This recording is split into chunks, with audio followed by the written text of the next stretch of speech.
Ladies and gentlemen, you're watching ECLECTICKA. I am Michael, and today we've got Ranger from SevNetwork.com. We've also got our special guests, Wilson Ramos Jr. and Eric Rivera from Section 8 Comics. How you guys doing today? Doing great. Doing really good. Awesome. So, let's start out. First of all, Section 8 Comics. Where'd you get that name? Why'd you go there? Actually, a lot of people get it wrong because we actually got it from the military phrase for if you are kicked out of the army on Section 8, you were kicked out because you were crazy. Oh. And if you're going to start your own comic book company, you got to be crazy. Okay. Because you're basically going, I'm going to take all this money and throw it away on my dream. And hope that something comes of it. Right. And for us, it was just along the lines of that's where we actually got the term. And then we started making jokes like, oh, you know that also Section 8 means, well, I'm like, we broke also, so it works too. Right. But, and we were doing conventions, and we found out Section 8 means a lot of things in a lot of different places. Different regions have their own thing for Section 8. So I know it for housing. Right. Eric said that he knows it from the military. It was, again, if you watch MASH, Klinger was always trying to get a Section 8. That's what he needed to get out. So that's why he was always wearing the dresses, to think that there was something mentally wrong with him so he could get out. But everyone knew he was just trying to get out. I believe there's a section in the old Shea Stadium. Section 8 is where a lot of the Puerto Ricans hanged out. So wherever we went convention-wise, we were always told, oh, Section 8 is this part of the beach where this group of people would hang out. So for different people in different parts of The country. where we done conventions, there was always something that affected them with Section 8. Like Section 8, we didn't even intend this, but it had a lot of different meanings to different people. And I was just like, I mean, like we knew the military and the housing one, and we were just like, that's just funny enough that we're going to stick with that. It's no problem. Now, I started with that just because you have to ask that question. Oh, no. But let's go further back. You guys have been doing work for a lot of different, quote-unquote, well-known comic book companies. Can you say some of your professional experience before you got to creating Section 8? Well, before we met, I was already, when we met, I was already working, I was an intern at Marvel Comics back in 1990. And Almost specific? 1993, I was in college and I was offered an internship. By 1994, I was actually in Marvel working with the promotions department. And so since my background was in art and advertising was my main love, I was working with the promotion department, setting up things like conventions. Actually, my first convention was with Marvel. Before that, I never went, even though I collected comics and I was an artist since the 3rd grade, but collected comics since the 7th grade. So I always had the love of comics, but I never thought I was going to actually work in comics. I didn't think my art was good enough, and I didn't realize that it's a company. So there are different parts of the company, Right. and marketing and conventions was just one of the parts that I happened to come in. So did you see it more of like an art and a hobby before business? I always saw it as, I saw comic books as the hobby. The hobby, okay. Art was going to be the business. I wanted to go into advertising. That was the thing that was my mindset for going to school and college, was graphic design. Only you could grow up to be a businessman. Yeah. You know, I'm a really good artist.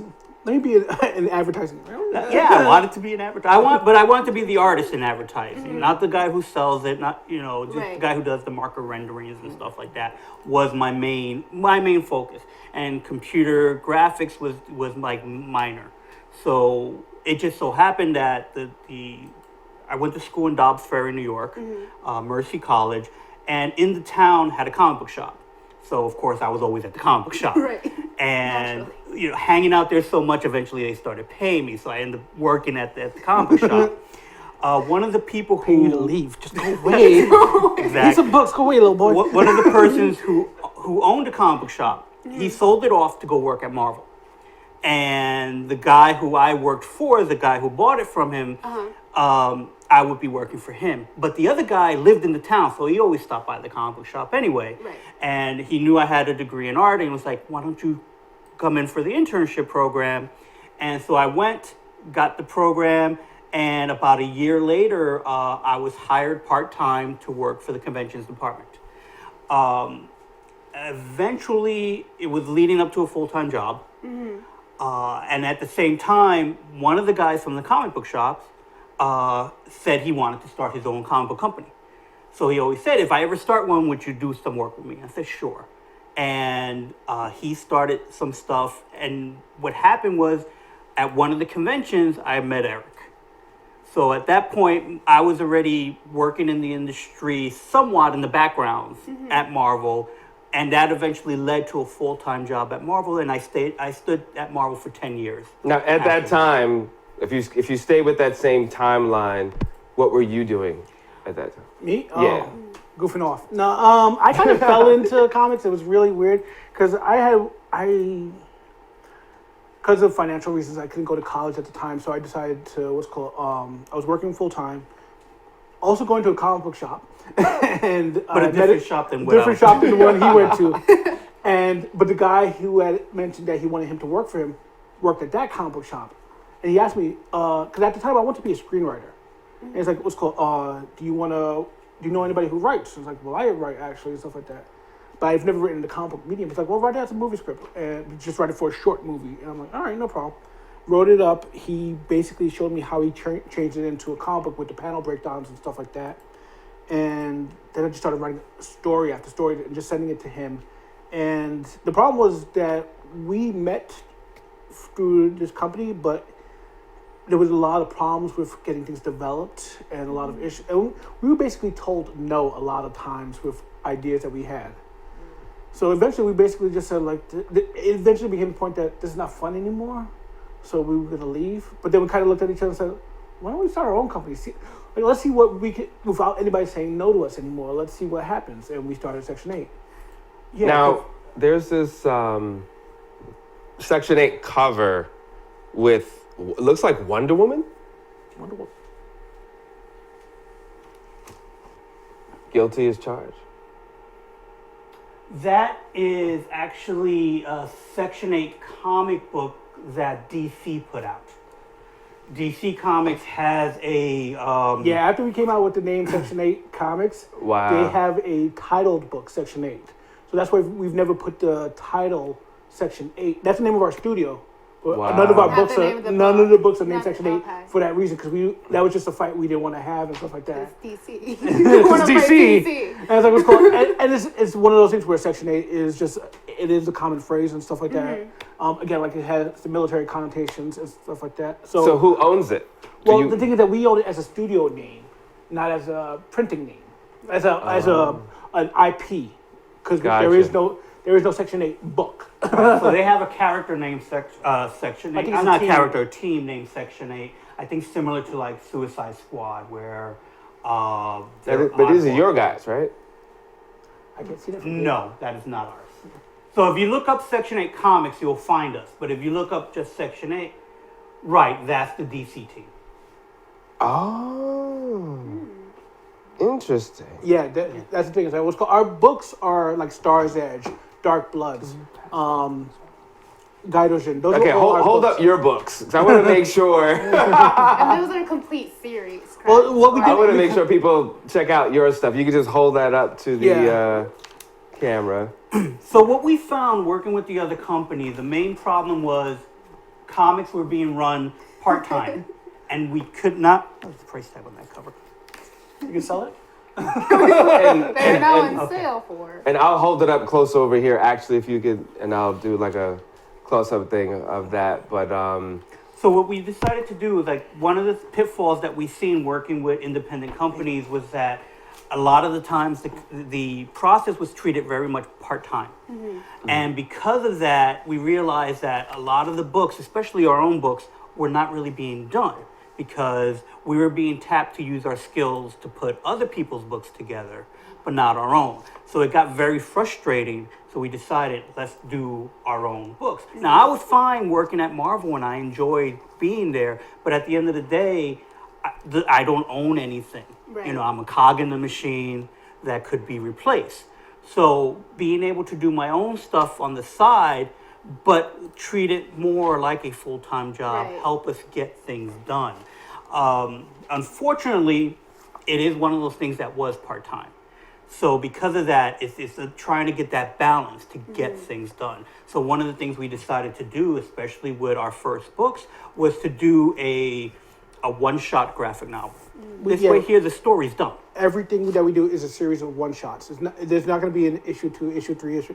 Right now, it's just here's the Guide Ocean story. Here's the Stars Edge story. And the idea is because we're independent and we don't have the same resources, we can't do a monthly or bi-monthly Right. schedule. We hustle to get books done, and we've been lucky with the people we work with because they've either cut deals with. I've actually babysitted for a cover. I babysitted an artist's kid for a day while she did a cover for me for free. Oh, and to make sure people pick up the right one, you gotta have that 8-ball. That's Yeah. you. Yes. So anytime I see that, that's officially Yeah, that's ours. yours. That's definitely Okay. ours. Yeah, we what's called there's we did all kinds of barter systems with other people. It's like I did a lot of what I call script doctoring, where people would ask me to look over their stories, and I'm like, and I'm not talking about grammar, but the actual plot and development, and I would like go, well, this is this problem, this will work, and in return, it's like, oh, give me 5 pages of sketches and stuff like that, and it was a lot of that was how we were able to get a lot of our stuff done. Fortunately, Wilson knew a lot of artists from working in Marvel. Then doing the conventions, we met a lot more people, and we didn't. When we could pay, we paid. When we could barter, we bartered. When we could trade, we traded. We did whatever we could to get stuff done. Now, are you working within this medium full time, or you guys do other stuff on the side? Well, I would say that I'm a full-time freelance artist. So I've still, even though I left Marvel 2004, since then I've been freelancing full-time. And you for pretty ink much and everything. color? I do everything. I basically, one of the things I learned at Marvel. See, I know some stuff. See? What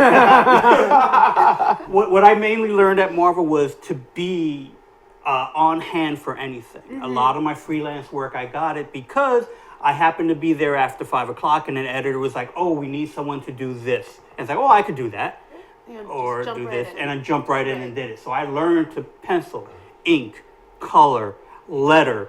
The funny thing about lettering is I got the job before I knew how to letter. I gotta read up on this quickly. It's mainly making all the that contacts works. you can, especially going to conventions. You have to collect every editor's business card because you never know what kind of job you would get. I got a lot of jobs just being at the bar and just talking and mingling and being at a convention at a bar. And I ran into an editor I haven't seen in 3 years because he left, but I didn't know he stayed in comics. Wow. And he was doing manga. And manga became really big at the time.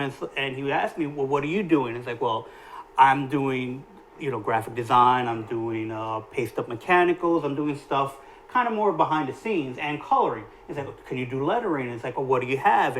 And I got to go to his offices and get to see the manga production, very much similar to the comic Right. book production. It's the same thing, really. Basically, yeah, just- So it's like, oh, so can you letter it? It's like, yeah, and that's what it was. It was just smaller. And it's like, can you letter this? And it's like, sure. And then the next day I contacted one of my letterer friends. And it's like, give me the whole lowdown about lettering in a couple of days.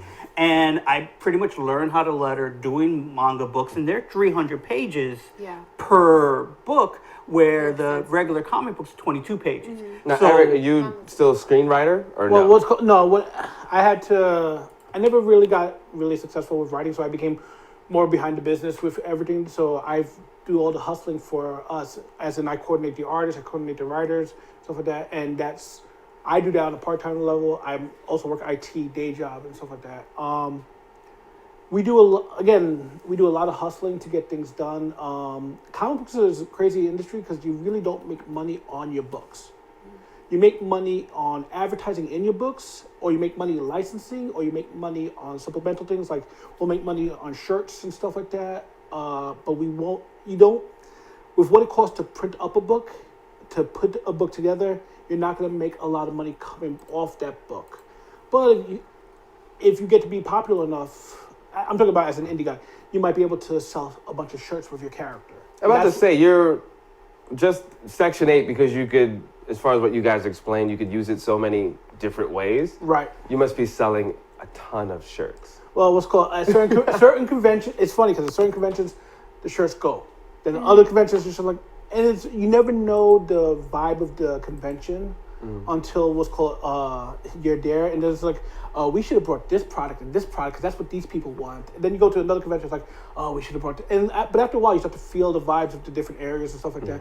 And yeah, certain areas we can't keep the shirts. It's Now- just gone. Ranger, you're super into anime Yes. and all that stuff. And you like manga too, right? Yes. What's the difference? Well, manga is more extensive, thicker books. They're more like a novel than comic books, which you said are like 20-something odd pages long. You actually do start from the back in a manga, so it's kind of backwards. You read back to front instead of front to back. Gotcha. The illustration is much more smaller. The majority of the mangas I've read have been majority black and white and not in color, but they do come in color as well. Yeah, the books themselves in Japan, what happens is they print out, depending on the publisher, either a monthly or weekly books that are like phone books. Right. They're huge, They are and each story in it is only about 10 pages, If that much. if that much. So they're 10-page stories weekly, black and white, very disposable.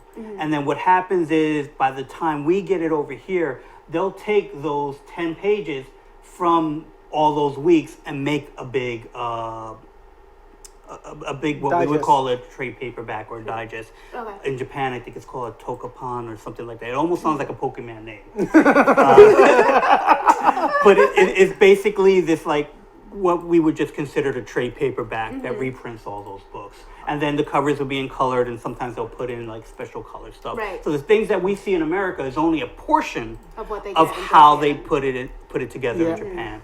My cousin lived in Japan for a couple of years, and he brought me back a couple of books. And when I first saw him, and this was 86, 87, it blew my mind that there was like people were buying comic books on a weekly basis because they would get 3 pages in one section of a magazine that was 200 pages. But there was like this one story took 3 pages, then another story took 4, another story took 10, and so they filled up a 200-page book, and it came out every week or every month depending on the company, and like what's called. So you were still only getting maybe 20 pages a month in total, but from that one artist. But you're getting thousands of pages from a bunch of artists all over the place, and then they collected them and brought them over like a couple of years later. So I started seeing the mangas all over here, and I was just like, holy shit. That's crazy how much what's called. It's just a total different mentality than the way American companies do it, because we're trying to sell that one title. We want to sell that character. They're not doing that. They're selling like their line. Right. Pretty much, and the amazing thing is that the artists are keeping that stuff. It's not the publisher. So what becomes famous is the artists themselves that become famous for that particular title, and then they may do another title with the same company, and the company makes more than enough money that way without having to own the characters themselves. Now, is that a better business model, you think? It's different. It's a different business model. Personally, I'd like to see them try to adapt it here. I think, especially if somebody with a decent bankroll came along and went to a bunch of the indie guys and said, "Hey, can we at least take some of your books and put them together?" I think that would do well, because I think there is an audience for it. I think there is an audience for people who would be willing to read 4 or 5 pages of this, 10 pages of that. And The stuff like that. closest publisher to that, I would say, is Image, where every artist owns that particular character, and Image is just the umbrella they're all under. If you look in the inside of the Image books, you will see there'll be a studio name to it, whether it's Highbrow Productions, which is the ones that do Savage Dragon. Spawn, I think it's Todd McFarlane Productions. So even though everyone has that Image eye on the cover, in the inside of the book it tells you the name of that individual studio. So I would say they're probably the closest ones right now that are doing that. There are many companies that are trying to do that, especially using the internet as the publishing house. as well. We did a episode of Eclectica where we were talking about just the changing of the times and how there are a lot of characters that are not being, I guess, reintroduced. They're like disappearing. Now, could that be because after a certain time, artists get their rights back, or these companies just see? Well, the thing is that what's called, if you develop something while in America at least, when you develop something while working for someone else, the company owns that, and you'll unless you have a specific contract, and 9 times out of 10 most people don't because they don't have that. You have to have the big name to get that kind of a contract. 9 times out of 10, the company just owns it, and I think what happens a lot of times where certain characters just die off, or not the character itself dying off, but the use of the character dying off, is because either A, they don't think it's a marketable character. B, it's a question of resources. Do we go back to the well and use this character that what's called kind of didn't work in the 70s, didn't work in the 80s, didn't work in the 90s? Why are we going to try to rebuild it? Meanwhile, we can put out 5 Wolverine comic books and they're all going to sell. I don't agree with that mentality, but I understand it from a business standpoint. I would prefer that they try to meet somewhere in the middle where it's like, yeah, have your what's called money makers, but fund that to let more creative outlets happen. It's like put out 3 Wolverines and use the money that those are making to try and experiment with a couple of different things. I think one of the main problems also is that you have they're now corporations. They become bigger than what they were when they started. When they started, Marvel, for example, was the underdog for a long time. DC was already out for 25 years by the time Marvel came out, and they were doing something different by just the artwork itself. Right. That people would say the artwork is a little more crude. But because of that, they were able to do more things. And being the small underdog, everyone enjoyed them, and they were really plugged into the culture of the time. So So things like to, like different people, different. exactly, Yeah. you know, Spider-Man himself. Here's a character that is Flawed. not only flawed, he's a teenager. Right, exactly. And at DC, only teenagers were the sidekicks. So here's the main superhero. That's the Who's a teenager, kid. the kid. The Fantastic Four, you have a family, and they're flawed. You know, they're fighting amongst each other. The Hulk, brooding character. That's, you know, now you have a monster that's the main character being chased. So a lot of the times you would have it was completely different than what the rest of the industry was putting out. And people gravitated to that. And I think that's what happens in a cycle with comic books, is that sometimes the ones that shouldn't be making it are the ones that are making it. Image, everyone talks about the Image style. Well, the Image style is only what Marvel was back in 91 or so, because those guys were doing their style there. Right. And then when they left to try to get a better deal, Marvel didn't want to give them a better deal. DC didn't want to give them a better deal. So they decided, we'll do it ourselves. And so, and then they're on their 25th anniversary now. So they were able to prove that artists that owns their own stuff can survive, can thrive. Right. And things that came from there, like The Walking Dead, came from Image.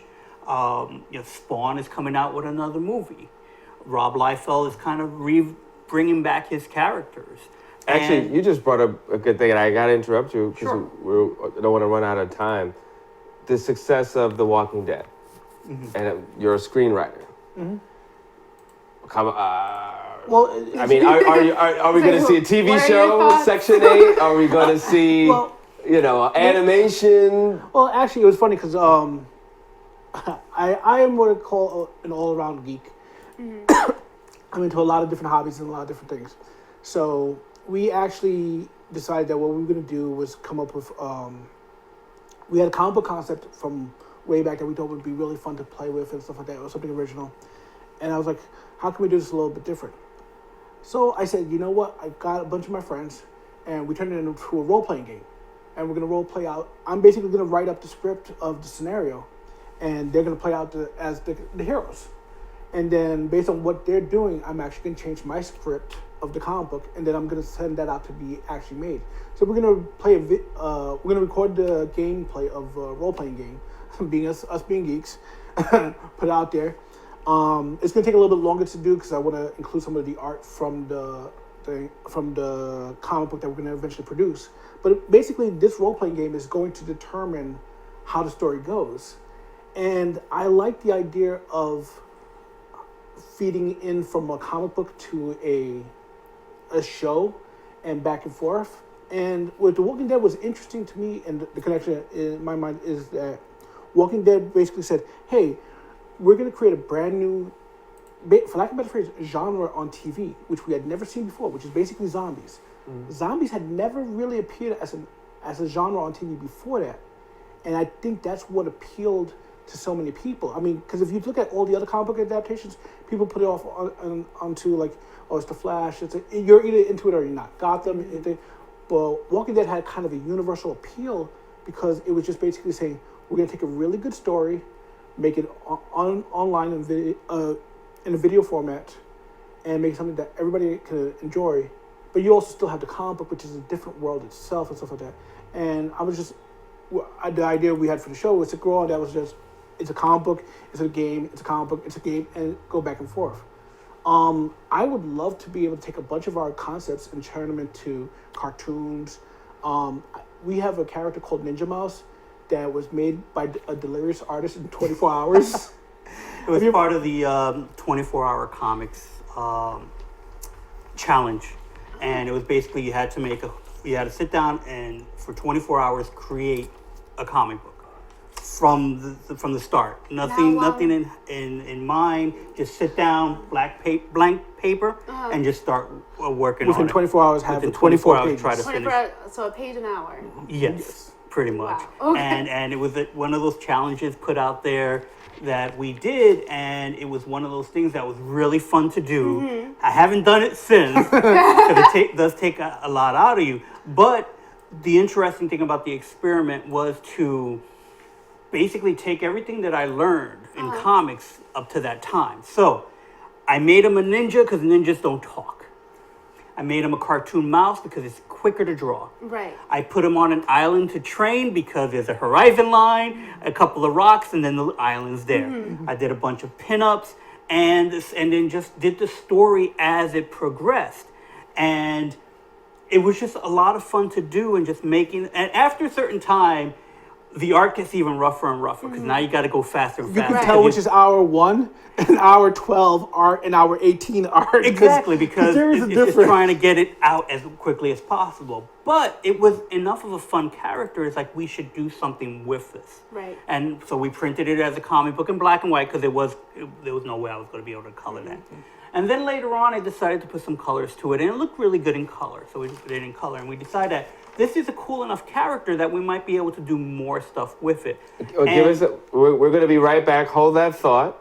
You're watching Eclectica. You're watching part 1 with Wilson Ramos Jr. and Eric Rivera of Section 8. We will be right back, and definitely check out part 2.